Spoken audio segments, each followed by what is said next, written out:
হানির ঘরের ছাদটা ফাঁকা করে দেওয়া। রসুল বলেন আমি তাকায় দেখলাম এই ছাদের ফাঁকা দিয়া জিব্রাইল আসতেছে। সাধারণত কোনো মানুষ একজন আরেকজনের বাড়িতে গেলে দরজা দিয়া ঢুকে ঘরের সামনে দিয়া যায়। জিব্রাইল ইচ্ছা করলে ঘরের সামনে দিয়ে আসতে পারতেন, কিন্তু উপর দিয়া ছাদ ফাঁকা করে ওখান দিয়ে আসার কারণটা কি?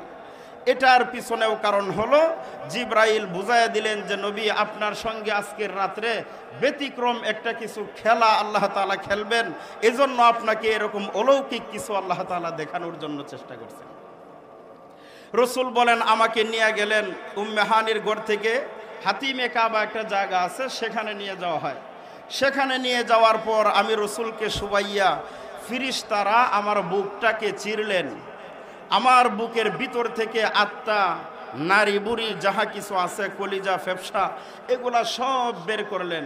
আমি তাকায় দেখলাম জিব্রাইলের হাতে দুইটা পেয়ালা, একটা পেয়ালার মধ্যে হিকমত, আরেকটা পেয়ালার মধ্যে হলো জমজমের পানি। এই জমজমের পানি দিয়া আমি রসুলের সিনাটাকে অপারেশন করলেন। অপারেশন করানোর পর পুরা সিনাটাকে চাপ দিয়ে আবার আগের মতো লাগাই দিলেন। একটা সেলাইও লাগে নাই, বিন্দু পরিমাণ কোনো ব্যথাও অনুভব হয় নাই। এমনিতে সাধারণত অপারেশন যেগুলো হয় এগুলা সেলাই লাগে, কসমেটিক্স হোক এমনিতে হোক যে কোনো সেলাই লাগে, কিন্তু আল্লাহর রসুলকে অপারেশনটা কুদরতিভাবে করানো হলো। আল্লাহর রসুলের এই অপারেশন থেকে গবেষণা করে বৈজ্ঞানিকরা পৃথিবীতে সর্বপ্রথম অপারেশন শিখতে শুরু করে দিল। এর আগে পৃথিবীতে কোনো অপারেশন নামক কোনো কিছু ছিল না। আল্লাহর রসুলের কুদরতি অপারেশনটা দিয়া তারা গবেষণা করে বের করে দিল যে একটা মানুষের আত্মা, হৃৎপিণ্ড সব কিছু বের করার পরেও মানুষ বাঁচে কেমনে। আল্লাহর রসুলকে যে অপারেশনটা করলো এটাকে ফলো করে তারা অপারেশন নামক চিকিৎসা দুনিয়াতে নামাইয়া দিল। আল্লাহর রসুলের একজন সাহাবী হযরত আনাস রাদিয়াল্লাহু তাআলা আনহু, উনি রসুলের একাধারে 10 বছরের খাদেম ছিলেন। উনি বলেন রসুলের সিনা মুবারক কেউ দেখে নাই, তবে আমি আনাসের একবার দেখার সুযোগ হয়েছিল। উনি বলেন ওয়াকাদ কুনতু আরা আসরাল মাখিতি ফি সদরিহি সাল্লাল্লাহু আলাইহি ওয়াসাল্লাম, আমি রসুলের সিনা মুবারকের দিকে তাকাইয়া শিলাইয়ের মতো একটা দাগ রসুলের সিনা মুবারকের ভিতরে দেখেছি। এটাই হলো রসুলের সেই মেরাজের রাত্রির ঘটনা, যেদিন আল্লাহর রসুলকে ফিরিস্তারা কুদরতিভাবে বুকটা চিরে আবার জোড়া লাগাইয়া দিছিলেন। এই হলো একটা নিদর্শন। আল্লাহর রসুলের এইভাবে কুদরতি অপারেশনটা সারা জীবনে 3 বার হয়েছিল, আরেক রেওয়ায়াত মতো 4 বার হয়েছিল, শিশুকালেও হয়েছিল। তবে আল্লাহর রসুল বলেন আমাকে যখন হাতিমে কাবার ভিতরে আমার সিনাটাকে চাক করে দিলেন, অপারেশন করে দিলেন, অপারেশনের পরে দিয়া আমি রসুলের সামনে একটা প্রাণী আয়না দাঁড় করানো হলো। সেই প্রাণীটাকে আমরা বুরাক নামে চিনি সকলেই। বুরাকটা কেমন ছিল? রসুল বলেন হুয়া দাব্বাতুন আবিয়াদুন তাবিলুন মা ফাওকাল হিমারি ওয়া দুনাল বাগাল। হুয়া দাব্বাতুন আবিয়াদুন, এমন একটা প্রাণী যেই প্রাণীটা ছিল দবদবে সাদা। এটা কেমন ছিল? হুয়া তাবিলুন, একটা লম্বা ছিল, লম্বালম্বি ভাবে। কেমন লম্বা ছিল? মা ফাওকাল হিমারি ওয়া দুনাল বাগাল, গাদার চেয়ে একটু বড়, খচ্চরের চেয়ে ছোট। খচ্চরটা বলা হয় ঘোড়ার চেয়ে একটু ছোট, অর্থাৎ ঘোড়ায় আর গাদায় মিলন করলে যে বাচ্চাটা জন্ম নেয় তাকেই খচ্চর বলা হয়। ওই খচ্চরের চেয়েতে একটু ছোট আর গাদার চেয়ে একটু বড়, এরকম একটা লম্বালম্বি একটা প্রাণী ছিল। এই প্রাণীটার উপরে রসুলকে উঠাইলেন, উঠাইয়া এক মুহূর্তের ভিতরে মসজিদে আকসা থেকে, মসজিদে হারাম থেকে মসজিদে আকসা পর্যন্ত নিয়ে যাওয়া হয়। এখানে কয়েক শত মাইলের রাস্তা, কিন্তু রসুল বলেন আমাকে বাইতুল্লাহ থেকে বুরাকের উপর সুয়ার করাইয়া এক মুহূর্তের ভিতরে সরাসরি বাইতুল মুকাদ্দাসের ভিতরে নিয়ে পৌঁছে দেওয়া হয়। এই বাইতুল মুকাদ্দাসের ভিতরে কয়েকশো মাইলের রাস্তা এক মুহূর্তের ভিতরে নিয়ে পৌঁছে দেওয়া আল্লাহর দ্বারা এটা সম্ভব না অসম্ভব? আপনাদের দ্বারা সম্ভব না অসম্ভব? সম্ভব। আল্লাহর দ্বারা সম্ভব, কারণে আল্লাহ তাআলা সুবহান শব্দ দ্বারা এই সূরার প্রথম আয়াত শুরু করলেন এবং মেরাজের ঘটনা বয়ান করতে গিয়ে আল্লাহ সুবহান শব্দ ব্যবহার করেছেন। অর্থ হলো যে দুনিয়ার মানুষের জন্য যেটা অসম্ভব আমি আল্লাহর দ্বারায় সেটাই সম্ভব, আর সেটার ভাবমূর্তি হলো সুবহান শব্দ দ্বারা। রাসূল বলেন আমাকে বাইতুল মুকাদ্দাসের ভিতরে নিয়ে যাওয়া হলো। এই যে ভ্রমণটা করাইলেন এতটুকু পর্যন্ত আপাতত থাকি আমরা। এই ভ্রমণটা দিনের বেলায় হয়েছিল না রাত্রে? আপনাদের জানা মতে দিনে না রাত্রে? রাত্রে। এই কারণে ইসরা শব্দ ব্যবহার করা হয়েছে। এই 15 নম্বর পাড়ায় ইসরা শব্দের অর্থই হলো রাত্রির ভ্রমণ। আর বাইতুল মুকাদ্দাস থেকে সপ্তম আসমান পর্যন্ত যেটা, সেটা হলো ঊর্ধ্বগমন। ওটার শব্দটা হলো মেরাজ। মেরাজ অর্থ ঊর্ধ্বগমন, ইসরা শব্দের অর্থ হলো রাত্রিকালীন ভ্রমণ। আল্লাহর নবী বলেন বাইতুল মুকাদ্দাস আমাকে নিয়ে যাওয়া হয়। নিয়ে যাওয়ার পরে ওই দিন সমস্ত পয়গাম্বরদেরকে আল্লাহ তাআলা বাইতুল মুকাদ্দাসের মধ্যে যার তার কবর থেকে উঠাইয়া জীবিত অবস্থায় বাইতুল মুকাদ্দাসের মধ্যে আইনা হাজির করে দিলেন। আল্লাহর নবী বলেন সমস্ত পয়গাম্বরগণকে আল্লাহ ওই রাত্রিতে একত্রিত করলেন আমি বিশ্ব নবীকে ইমাম বানানোর জন্য। আমরা যেই কথাটা বলি ইমামুল আম্বিয়া, ইমামুল মুরসালিন। আল্লাহর রাসূল বলেন ও দুনিয়ার মানুষেরা, ওই মেরাজের রজনীতে আল্লাহ সমস্ত পয়গাম্বরগণকে একত্রিত করলেন। এখানে আল্লাহ হুকুম করলেন 2 রাকাত নফল নামাজ পড়ানোর জন্য। ভালো করে মনে রাখবো, ওই 2 রাকাত নামাজ কোনো ওয়াক্তীয় নামাজ নয়। সেই দিনের 2 রাকাত নামাজ ছিল নফল নামাজ, কিন্তু জামাতের সঙ্গে পড়ার অনুমতি আল্লাহ দিয়া সে শ্রেষ্ঠ নবীকে শ্রেষ্ঠত্ব বোঝানোর জন্য এই নামাজের অনুমতি দান করলেন। আল্লাহর নবী ঘোষণা করেন সারা পৃথিবীর সমস্ত পয়গম্বরগণ যখন একত্রিত হয়, আল্লাহ যখন হুকুম করলেন ওই 2 রাকাত নামাজের ইমামতি কে করবে, কেউ সামনের দিকে যায় না, একজন আরেকজনের দিকে তাকায়। ইমামতি কে করবে, কেউ সাহস পায় না। রাসূল ডাক দিয়া বললেন, জিবরাইল আমার হাতের ভিতর ধরে বলেন সল্লি লানা। আমি রাসূল ফাসাল্লাইতু রাকাতাইন। আমাকে যখন জিবরাইল সামনের দিকে তুলে ধরলেন, আমি রাসূল সমস্ত নবীদেরকে মুক্তাদি বানাইয়া ওই দিনের ইমামতি আমি বিশ্ব নবী করেছিলাম। এই জন্য আমরা বলি ইমামুল আম্বিয়া, ইমামুল মুরসালিন। রাসূল বলেন এখানে 2 রাকাত নামাজ পড়ানোর পর আদম নবীর থেকে নিয়ে সমস্ত পয়গাম্বর একটা এই মজলিসের মতো এরকম সবাই একটু একটু ভাষণ দিলেন। সমস্ত পয়গাম্বরের ভাষণের সার মর্ম হলো উনি হলেন শ্রেষ্ঠ নবী আর উনার উম্মত হলো শ্রেষ্ঠ উম্মত। সার মর্ম সকলের এটাই ছিল। তাহলে আমাদের নবী হলো শ্রেষ্ঠ আর আমরা উম্মতের মধ্যে হলাম শ্রেষ্ঠ উম্মত। কথাগুলো বুঝে আসতেছে আপনাদের? আল্লাহর রাসূল বলেন আমিও ভাষণ দিলাম। দেওয়ার পরে যখন মসজিদে আকসা থেকে বের হই, তখন আমি দেখি জিবরাইলের হাতে আরো 2টা পেয়ালা। একটা পেয়ালার মধ্যে হলো মদ। রাসূল বলেন একটা পেয়ালাতে শরাব, আরেকটা পেয়ালার মধ্যে দুধ। রাসূল বলেন সুম্মা আখাযতুল লাবান। আমি জিবরাইলের হাতে যে দুধের পেয়ালাটা ছিল সেই পেয়ালাটাই আমি গ্রহণ করে নিলাম। এই পেয়ালাটা আমি গ্রহণ করার সঙ্গে সঙ্গে জিবরাইল শুকরিয়া আদায় করলেন আর বললেন ওগো আল্লাহর পয়গম্বর, আজকে আমার হাতে যে 2টা পেয়ালা, এই 2টা পেয়ালার থেকে দুধের পেয়ালাটা আপনি গ্রহণ করেছেন, এটা আল্লাহর কাছে আমি শুকরিয়া আদায় করলাম। যদি আপনি মদের পেয়ালাটা গ্রহণ করতেন তাহলে অবস্থাটা খারাপ ছিল। রাসূল বললেন অবস্থাটা কেমন খারাপ ছিল? লাগাওয়াত উম্মাতুকা। যদি আপনি মদের পেয়ালাটা গ্রহণ করতেন তাহলে আপনার সমস্ত উম্মতেরা ক্ষতিগ্রস্ত ধ্বংসের মধ্যে পড়ে যাইত।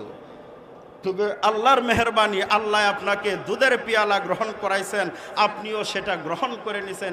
এটা আপনার উম্মতের জন্য চিরস্থায়ী কপাল ভালো হওয়ার একটা প্রমাণ। আল্লাহর নবী বলেন এই বাইতুল মুকাদ্দাসের এই জমিন থেকে, ফিলিস্তিনের জমিন থেকে আমাকে আবার নিয়ে যাওয়া হয়।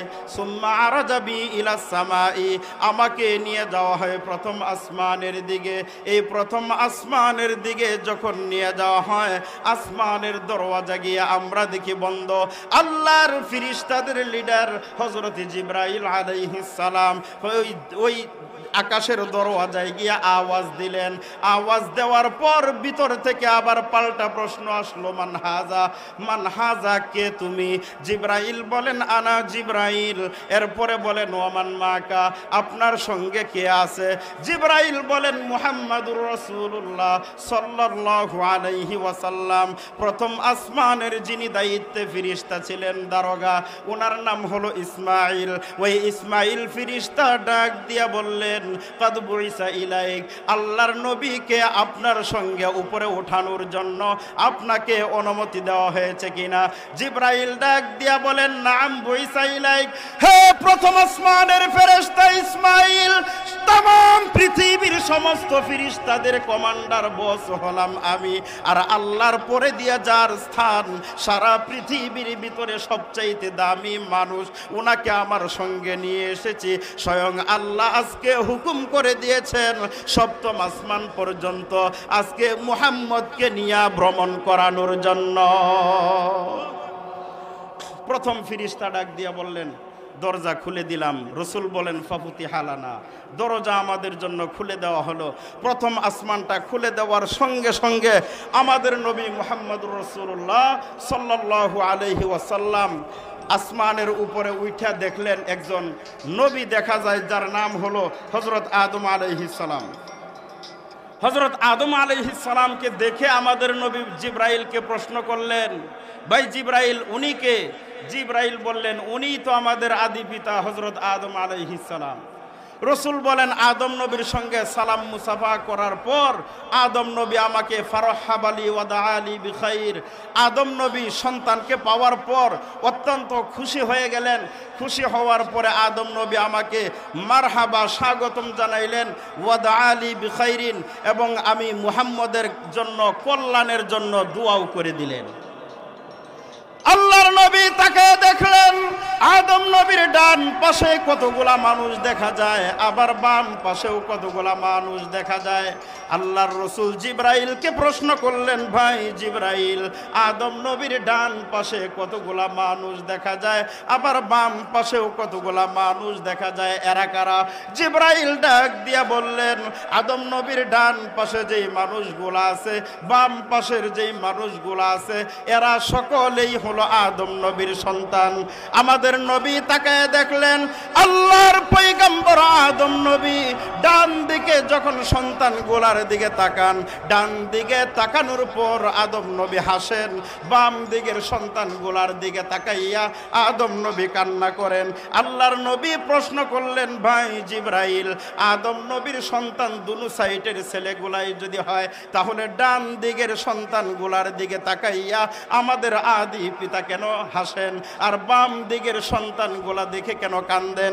জিব্রাইল ডাক দিয়া বলেন, ওগো বিশ্ব নবী, এই যে আদম পয়গম্বরের ডান দিকে যে মানুষগুলা দেখা যায়, এদের সকলের নাম আল্লাহর তৈরি জান্নাতের ভিতরে লেখা। ডান দিকের সন্তানগুলা হলো জান্নাতি, এদেরকে দেখলে আদম নবীর খুশি লাগে, এজন্য আদম নবী হাসেন। বাম দিকের সন্তানগুলা হলো জাহান্নামী, এদেরকে দেখলে আদম নবী কান্দেন। আল্লাহ তাআলা আমাদের সবাইকে আদম নবীর ডান দিকের সন্তানের খাতায় নাম উঠাইয়া দেখ, সবাই বলে আমিন। না বাম দিকে যাবেন? বাম দিকে যাওয়া যাবে না। আল্লাহর নবী বলেন, এখান থেকে আমরা কিছু কথাবার্তা বললাম, বলার পরে এখান থেকে সুম্মা আরাজাবি ইলাস সামাইস সানিয়া, আমাকে জিব্রাইল ধরে নিয়ে গেলেন দ্বিতীয় আসমানে। দ্বিতীয় আসমানের উপর যখন গেলাম, ওখানে আমরা যাইয়া আবার আগের মতো জিব্রাইল দরজায় আওয়াজ দিলেন, দরজা লাগানো। এই দরজাগুলা কেন লাগানো, এটার পিছনেও একটা হিকমত আছে। সপ্তম আসমান পর্যন্ত এইভাবে যাবেন, প্রত্যেকটা আসমানের ভিতরেই দরজাগুলা এইভাবে লাগানো, যেখানে সমস্ত ফেরেশতাদের লিডার যাবেন, আল্লাহর পরে যার স্থান উনি যাবেন, এরকম দুইজন ব্যক্তি যাইতে এখানে দরজা লাগায় রাখে কেন, অনুমতি নিতে হয় কেন? এর জবাব মুহাদ্দিসিনে কেরাম বলেন, বলে দিয়ে হয়তো পরে মনে থাকবে না। এখান থেকে একটা আদব শিক্ষা দিলেন আল্লাহ তাআলা দুনিয়ার মানুষদেরকে। আদবটা হলো, অনেক সময় অনেক মানুষ এই বাড়ির থেকে ওই বাড়িতে কোনো প্রয়োজনে হোক বা এমনিতেই হোক গেলে, ঘরের ভিতরে কোনো আওয়াজ না দিয়া, ডাকাডাকি না করে ফট করে তার ঘরের ভিতরে ঢুকে যায়। এরকম হয় না অনেক সময়?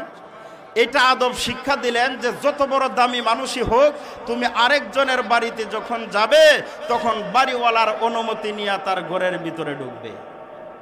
ফেরেশতাদের লিডার জিবরাইল, তাতে কি হয়েছে? আল্লাহর পরের স্থান মুহাম্মদের, তাতে কি? কিন্তু উপরের আসমানে যখন যাবে প্রতিটা আসমানের ফেরেশতাদের দারওয়ানদের অনুমতি নিয়ে তারপরে ঢুকবে।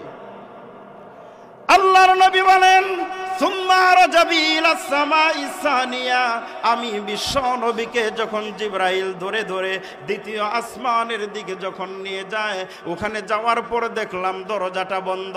আল্লাহর ফেরেশতা জিবরাইল ওখানে যখন আওয়াজ দিলেন, দরজার ভিতর থেকে আবার প্রথম আসমানের মতো প্রশ্ন, কে তুমি এবং তোমার সঙ্গে কে? জিবরাইল প্রশ্নের জবাব দেওয়ার পর রাসূল বলেন, দ্বিতীয় আসমানের উপরে যখন উঠলাম, ওই আসমানের উপরে ওঠার পরে গিয়ে দেখি এখানে দুইজন পয়গাম্বর, এরা সম্পর্কে তাদের আপন খালাতো ভাই হয়। হযরতে মরিয়ম, হযরতে ঈসা ইবনে মরিয়ম, মরিয়ম আলাইহিস সালামের ছেলে হযরতে ঈসা পয়গাম্বর, আরেকজন হলো হযরতে ইয়াহইয়া আলাইহিস সালাম, হযরতে জাকারিয়া আলাইহিস সালামের ছেলে।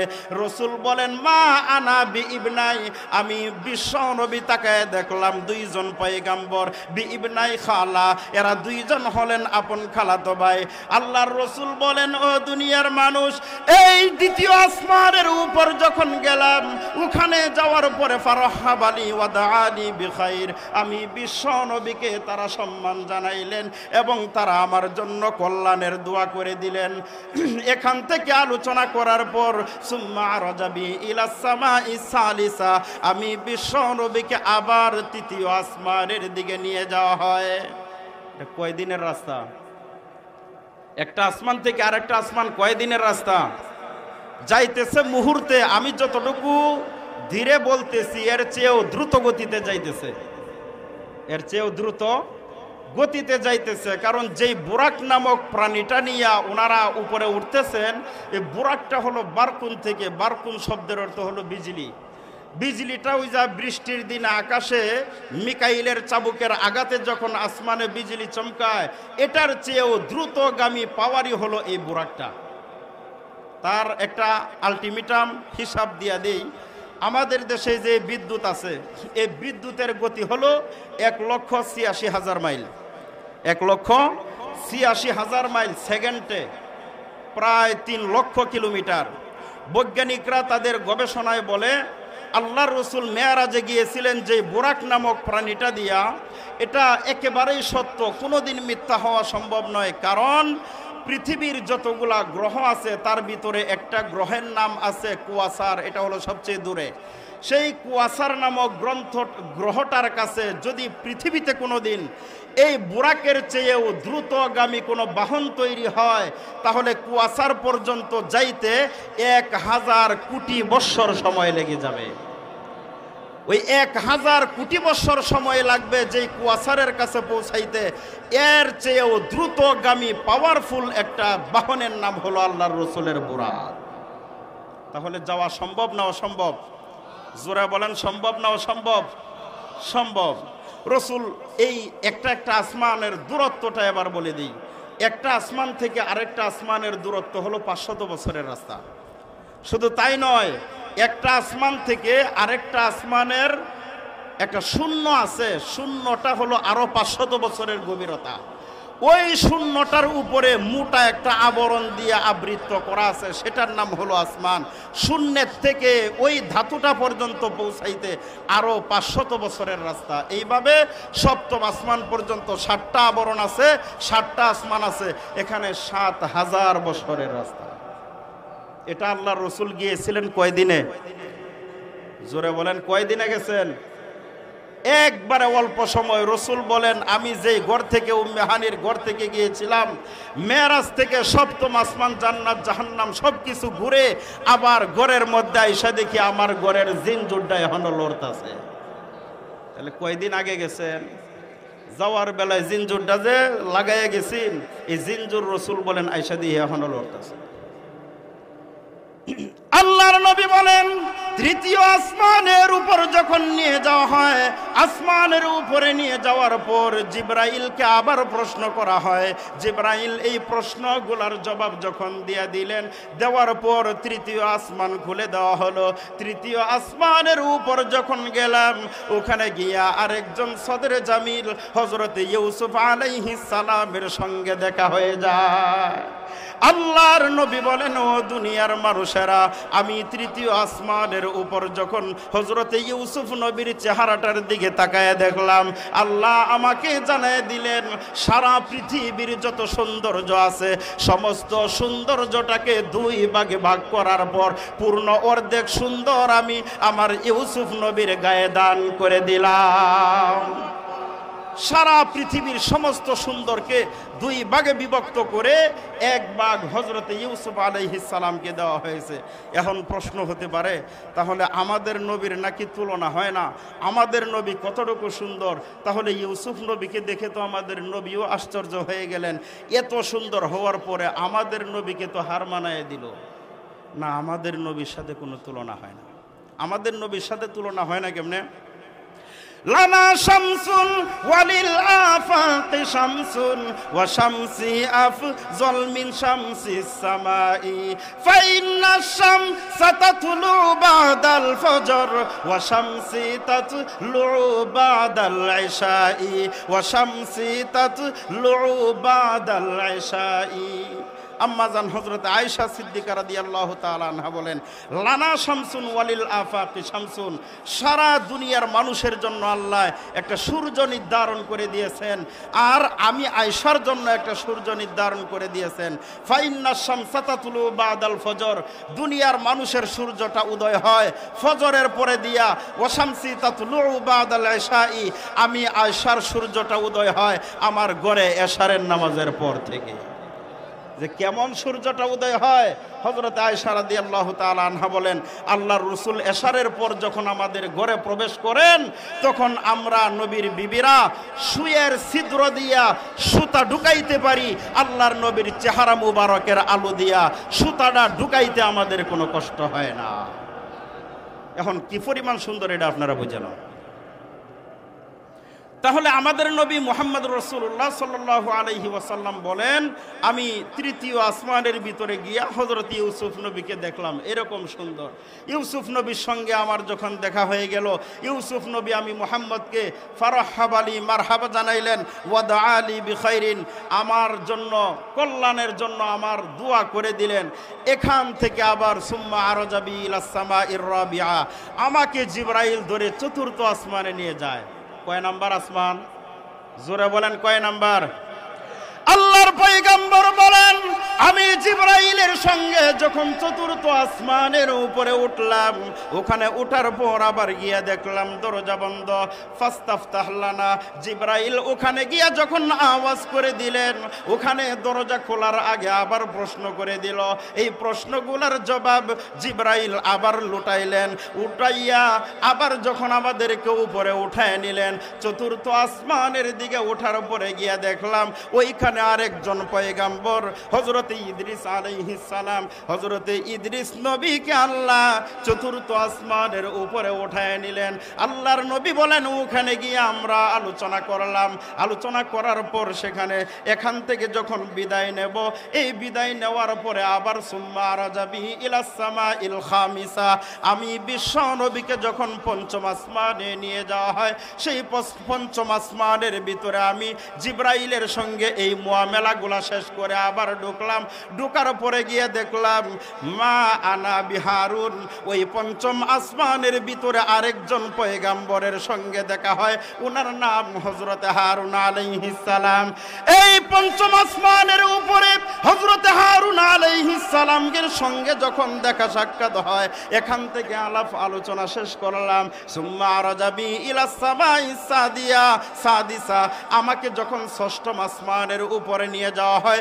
এখানে আবার প্রশ্ন উত্তর হয়ে গেল, সংক্ষিপ্ত আকারে আপনাদেরকে নিয়ে যায়। ষষ্ঠম আসমানের উপরে গিয়ে দেখলাম জলিলুল কদর একজন পয়গাম্বর হযরত মূসা আলাইহিস সালাম, হযরত মূসা নবীর সঙ্গে আমার ওখানে দেখা হয়ে যায়। এখান থেকে যখন সুম্মা রাজাবি ইলাস সামাইস সাবিআ 7 নম্বরের আসমানের উপর যখন নিয়ে যাওয়া হলো, ওখানে আবার প্রশ্ন উত্তর করে গেট খুলে দেওয়া হলো। ওখানে যাইয়া দেখলাম দুনিয়ার যে বাইতুল্লাহ মসজিদ আছে মক্কা নগরী, এই মসজিদের নাক বরাবর সপ্তম আসমানের উপরে ফেরেশতাদের তোয়াফের যেই মসজিদ, যেটাকে বাইতুল মামুর বলা হয়, ওই বাইতুল মামুরের দেওয়ালের সঙ্গে বৃদ্ধ একজন নবী হেলান দিয়া বসা। আল্লাহর পয়গম্বর বলেন ওই বাইতুল মামুরের দেওয়ালের কিনারায় একজন বৃদ্ধ পয়গম্বর হেলান দিয়া বসা। ওনার সামনে কতগুলা এরকম ছাত্র দেখা যায়। আমি জিবরাইলকে প্রশ্ন করলাম, ভাই জিবরাইল, বাইতুল মামুরের দেওয়ালের সঙ্গে এটাকে? জিবরাইল বললেন তোমাদের জাতির পিতা হযরতে ইব্রাহিম, মিল্লাত আবিকুম ইব্রাহিম, ওই ইব্রাহিম পয়গম্বর হলেন উনি। আমি প্রশ্ন করলাম, ভাই জিবরাইল, ইব্রাহিম পয়গম্বরের সামনে এই ছোট ছোট বাচ্চারা এরা কারা?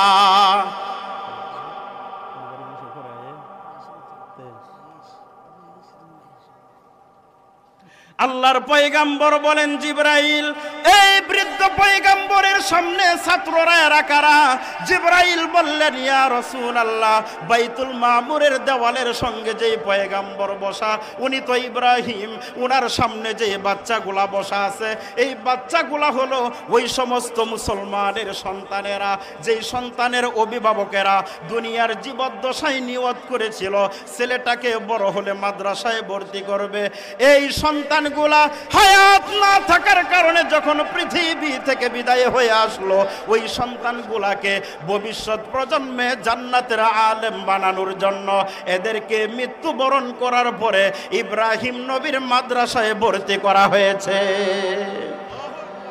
যাদের সন্তান মারা যায়, হাদিসের ভিতরে আসছে, নাবালেগ অবস্থায় মারা গেলে বাইতুল হামদ নামে একটা জান্নাতের ভিতরে ঘর বানানো হয়। এই বাইতুল হামদ ঘরটাকে আল্লাহ জান্নাতের ভিতরে পার্সোনাল বানাইছেন ওই বাচ্চার বাবার জন্য, যেই বাচ্চা নাবালেগ অবস্থায় দুনিয়ার থেকে বিদায় হয়। রাসূল বলেন, হাসরের ময়দানে মানুষেরা এক একজন এক এক উসিলায় জান্নাতে যাবে। আচ্ছা ঠিক আছে, এই কথা বন্ধ করেন, আমার এমনিতে সময় কম, আমি চলে যাব এখনই। কথা বন্ধ করুন, আমার যাওয়া লাগবে কত দূর দেখছেন? আমি এখান থেকে প্রায় 70 কিলো দূরে, 11টা বাজে, আমার এখান থেকে যাইতে 1 ঘন্টার উপরে লাগবে। এই জন্যই তো আগে বলছিলাম যে আমার 2 ঘন্টা দেন, কিন্তু আগে দেন, 11টায় আমি মাইক ছেড়ে দেন, 2-4 মিনিট চালায় দিই। তো আল্লাহর ফেরেশতাকে জিজ্ঞাসা করলেন যে এই ছাত্রগুলা এরা হলো দুনিয়ার ওই সমস্ত সন্তান। বলতেছিলাম জান্নাতের বাইতুল হামদ নামক যে ঘরটা, মানুষেরা নিরুপায় হওয়ার পরে নাবালেগ কিছু সন্তানেরা জান্নাতের ঘরের সামনে দিয়া বাবার আঙ্গুল ধরে ধরে ঘুরবে। হাসরের ময়দানে মানুষেরা বলবে, এই যে ঘরের দরজায় বাইতুল হামদ লেখা, এই ঘরটা কাদের জন্য? ওই দিন আল্লাহ বলবে, এই ঘরটা সকলের জন্য নয়, এটা হলো ওই সমস্ত সন্তানের বাবার জন্য যেই সন্তানগুলা নাবালেগ অবস্থায় মারা গিয়েছিল। তার মানে এটার দ্বারা আপনারা খুশি না? আর না হয় এইভাবে চুপ করে বসে রয়েছেন, কারণটা কি? আল্লাহর রসুলকে মেরাজে 7ম আসমানের উপরে উঠাইয়া দেওয়া হলো, ইব্রাহিম নবীর সঙ্গে দেখা। ইব্রাহিম আলাইহিস সালাম দেখার পরে, এমনি তো হুজুর আর বোমা মারার মামলার অভাব নাই, আরো একটু পরে পরে পড়ায় অটোমেটিক ফুটতেছে। আচ্ছা আচ্ছা, বাংলাদেশের মামলাও অটো মামলা, বাংলাদেশের শিক্ষাও অটো শিক্ষা, এ কারণে ফোড়াও ফুড়ে অটো পাবেই নাকি? তো আল্লাহর রসুলকে ইব্রাহিম নবী যখন দেখলেন, দেখার পরে সালাম বিনিময় সব কিছু করার পর আল্লাহর রসুল যখন চলে আসবেন, এই সময় ইব্রাহিম নবী বলেন, ইয়া মুহাম্মদ, হে নবী, আপনার সঙ্গে আপনার উম্মতের জন্য আমি কিছু হাদিয়া দিবার চাই। না সুবহানাল্লাহ, বোঝা গেছে নবীর হাদিয়া আমরার কি দরকার? কি হাদিয়া দিবেন দেন। ইব্রাহিম নবী বললেন, আকরি ইয়া মুহাম্মদ, আকরি ইয়া মুহাম্মদ উম্মাতুকা, হে নবী আমার পক্ষ থেকে আপনার উম্মতের জন্য একটা হাদিয়া সর্বপ্রথম হলো মিন্নি সালাম। আমি ইব্রাহিম যেহেতু তাদের জাতির পিতা, সেই হিসাবে আপনার উম্মতের কাছে আমি ইব্রাহিমের পক্ষ থেকে সালাম পৌঁছায় দিয়ে। এইভাবে 4টা জিনিস দিলেন, সংক্ষিপ্ত আকারে দিতেছি, পরবর্তী কোনো সময় হলে বলবো ইনশাল্লাহ। আল্লাহর রাসূল বলেন, আমি আরশের ডান পাশে তাকাইলাম, আমাকে যখন সিদরাতুল মুনতাহা পর্যন্ত নিয়ে যাওয়া হয়। আসসালামু আলাইকুম, আসতেছি ভাই, জি আসতেছি আসতেছি আসতেছি, আলোচনা চালান, আসতেছি। এরপরে রসুল বলেন, আরশের ডান পাশে একটা বড়ই গাছ আছে, সেই বড়ই গাছটার এক একটা পাতা বলেন ওয়ারাকুহা কা আজানিল ফিল, এক একটা পাতা হলো আমরা দেশের বাংলাদেশের যে বড় বড় হাতি আছে, হাতির কানের মতো এক একটা বড়ইয়ের পাতা।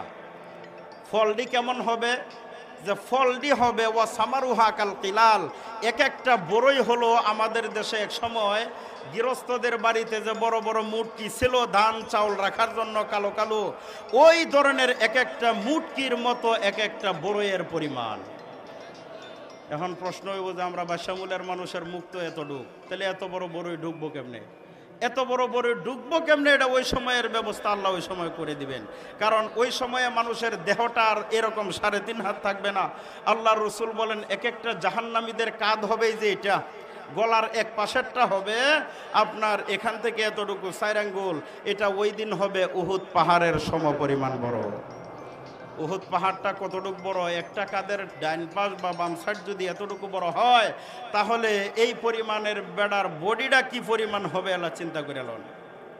আপনাদের দেশে একটা দল আছে, আমাদের দেশে আহলে হাদিস আছে না নাই? জোরে বলেন, আছে না নাই?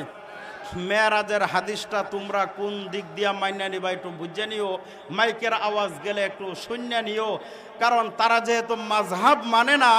মেরাজের হাদিসটার 2টা কৌল আছে, একটা কৌল হলো মেরাজে রসুল গিয়েছিলেন সশরীরে, আরেকটা কৌল হলো স্বপ্ন যুগে। রসুলের মেরাজের হাদিস মানতে গেলে হয়তো 2 মাযহাবের কোনো মাযহাব একটা মানতে হবে, যদি 2 মাযহাবের কোনোটাই না মানে তাহলে মেরাজের এই হাদিসকে অস্বীকারী হয়ে গেল। আল্লাহর রসুল বলেন, শরীয়তের কোনো একটা নস যদি কোনো মানুষ অস্বীকার করে তাহলে সঙ্গে সঙ্গে সে কাফের হয়ে যায়। আহলে হাদিসরা যে বলে আমরা মাযহাব মানি না, 7 বার মইরা জিন্দা হইলেও মাযহাব ছাড়া মেরাজের হাদিস মানা সম্ভব নয়। হয়তো মাযহাব মানবা, মুসলমান থাকবা, যদি মাযহাব না মানো আজকে রাত্রের থেকে পরিপূর্ণ কাফের হয়ে যাইবা।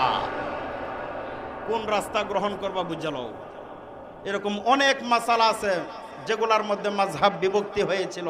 মাযহাব মানবা না, তোমার 14 গোষ্ঠী মানতে বাধ্য, যদি না মানো দাবি নাই তাহলে কাফেরের খাতায় নাম লেখাও। এই যে একটা বিষয়, তারা, আমি গত কয়েকদিন আগেও গেছি, আর একটা দল আছে কাদিয়ানি, কাদিয়ানির এক মসজিদের দোতলায় আমি টিভি দেখে আইছি বগুড়াতে, আরেকটা মসজিদে টিভি দেখে আইছি গত 3-4 দিন আগে। আমি নিজে প্রমাণ দেওয়ার জন্যই গেছি, গাড়ি ভাড়া দিয়ে খরচ করে আমি নিজে গেছি, যাই দেখি যে কাদিয়ানি মসজিদের মধ্যে টিভি, ডিশ চ্যানেল সব কিছুই আছে। চিন্তা করছেন কারবার? মসজিদের ভিতরে টিভি দেখে, এরপরেও যদি বলে আমরা হক দলের মধ্যে আছি, তাহলে বাংলাদেশের সমস্ত বাতিল দূর থেকে বসে বসে হাসবে। এই অবস্থানটা হলো এদের। তাহলে যারা বলে মাযহাব মানি না, মাযহাব মানো না, তোমার ব্যক্তিগত ব্যাপার। এখন যদি মানো তাহলে ঠিক আছে, যদি না মানো তাহলে মেরাজের হাদিস মানার কোনো সুযোগ নাই। আল্লাহর রাসূল বলেন, আমাকে সেই সিদরাতুল মুনতাহাত থেকে আমি যখন গেলাম সরাসরি আল্লাহর সঙ্গে দেখা করবার, রাআইতু রাব্বাকা, আমি যখন আল্লাহকে দেখলাম, আল্লাহর সঙ্গে দেখা করার পর সর্বপ্রথম আমি বললাম আত্তাহিয়াতু লিল্লাহি ওয়াস সালাওয়াতু ওয়াত তাইয়্যিবাত। একজন মানুষ আরেকজন মানুষের বাড়িতে বেড়াইতে গেলে কিছু আঙ্গুর আপেল কমলা মিষ্টি মাছটা নিয়ে যায়। রসুল বলেন আমার বন্ধু যেহেতু আমাকে আহ্বান করেছেন, আমন্ত্রণ নিমন্ত্রণ করেছেন, আমি আল্লাহর দরবারে খালি হাতে যাই কেমনে, সুতরাং আল্লাহর জন্য একটু হাদিয়া নিয়ে যায়। সেই হাদিয়াটা হলো আত্তাহিয়াতু লিল্লাহি ওয়াস সালাওয়াতু ওয়াত তাইয়্যিবাত। হে আল্লাহ, আমার মুখের দ্বারা, আমার শরীরের দ্বারা, আমার মালের দ্বারা যত ইবাদত সবগুলো আমি আপনার জন্য নিয়ে এসেছি। আল্লাহ খুশি হয়ে বলেন আসসালামু আলাইকা আইয়ুহান নাবিয়্যু ওয়া রাহমাতুল্লাহি ওয়া বারাকাতুহু। আপনি নবী, আমার জন্য 3টা হাদিয়া আনছেন, আমি আল্লাহ আপনার জন্য 3টা হাদিয়া দান করে দিলাম। এই শব্দ বললেন আল্লাহ। এরপরে রসুল বললেন আমার উম্মতকে ছাড়া আমি আপনার হাদিয়া গ্রহণ করব না। আমি এতিম নবীর এতিম উম্মতগুলোর জন্য সকলকে নিয়ে মিলে আমি হাদিয়াটা গ্রহণ করতে চাই। আসসালামু আলাইনা ওয়া আলা ইবাদিল্লাহিস সালিহিন। সমস্ত দুনিয়ার উম্মতদেরকে নিয়ে আমি আল্লাহর 3টা হাদিয়া গ্রহণ করে নিলাম। দুই বন্ধুর এই গভীর আলোচনা শুনে আসমানের নিচে উপরে মধ্যে যত ফিরিস্তা ছিলেন সমস্ত ফিরিস্তারা এক বাক্যে বলে উঠলেন আশহাদু আল্লা ইলাহা ইল্লাল্লাহু ওয়া আশহাদু আন্না মুহাম্মাদান আবদুহু ওয়া রাসূলুহু। কথাটা 3 দলে হয়ে গেল না? আল্লাহর রাসূল বলেন এই দুই বন্ধুর প্রেমাস্পদের আলাপটা এতটাই পছন্দনীয় হয়ে গেল, যেই আলাপের সাথে তাল মিলাইছেন সমস্ত ফিরিস্তারা আল্লাহ আমার মাধ্যমে জানায় দিয়া বলেন আপনি তো আমার সঙ্গে সিদরাতুল মুনতাহার উপরে এসে মেরাজ করেছেন একবার, আর আমরা দুই বন্ধুর আলাপনটা আমি ওয়াজিব করে দিলাম নামাজের ভিতরে বান্দা পাঠ করার জন্য। আপনি আসছেন একবার, বান্দারা দুনিয়াতে থাকাকালীন পাঠ করবে দৈনিক 5 বার মেরাজ করবে আমি আল্লাহর সঙ্গে, আর আপনি আসছেন একবার। এই কারণে আমি আপনাকে শিখাই দিলাম সমস্ত নবীর মধ্যে আপনি হলেন শ্রেষ্ঠ, আর আপনার উম্মতেরা দৈনিক 5 বার মেরাজ করবে আমি আল্লাহর সঙ্গে। সমস্ত উম্মতের মধ্যে আপনার উম্মতি হলো শ্রেষ্ঠ।